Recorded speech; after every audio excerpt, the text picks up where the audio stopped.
লোকসভা ভোটের মুখে নতুন বাস ডিপো পেতে চলেছে মালদার গাজল। বৃহস্পতিবার ভিডিও বার্তায় বাস ডিপোর ঘোষণা করলেন রাজ্যসভার সাংসদ সুখেন্দু শেখর রায়। সংসদ তহবিল থেকে 1 কোটি টাকা দেওয়ার কথা ঘোষণা করেন তিনি। তার দাবি, প্রশাসনের কাছে সেই টাকা পাঠানো হয়ে গেছে। গাজলে পূর্ত দফতরের জমি এবং আরও একটি জমি দেখা হয়েছে দাবি প্রশাসনে। তাদের দাবি, বাস ডিপোর দাবি গাজলবাসীদের ক্ষতি নিয়ে রয়েছে। ভোটের পরেই কাজ শুরু হবে বলে আশ্বাস দেন সাংসদ সুখেন্দু শেখর রায়।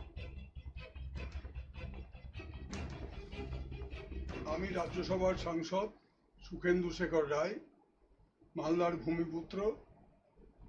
মালদাবাসীর কাছে একটি আনন্দ সংবাদ পৌঁছে দিতে চাই, সুখবর। আমাদের মাননীয় মুখ্যমন্ত্রী মমতা বন্দ্যোপাধ্যায় মালদা জেলার জন্য আরেকটি বাস ডিপোর কথা ঘোষণা করেছিলেন।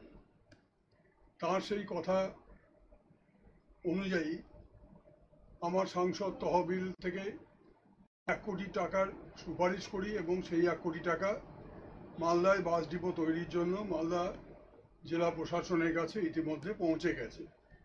সেই 1 কোটি টাকা দিয়ে তৈরি হবে একটি নতুন বাস ডিপো, বাস স্ট্যান্ড নয়, বাস ডিপো। এবং আপাতত গাজলে 2টি জায়গা, সরকারি জায়গা চিহ্নিত করা গেছে।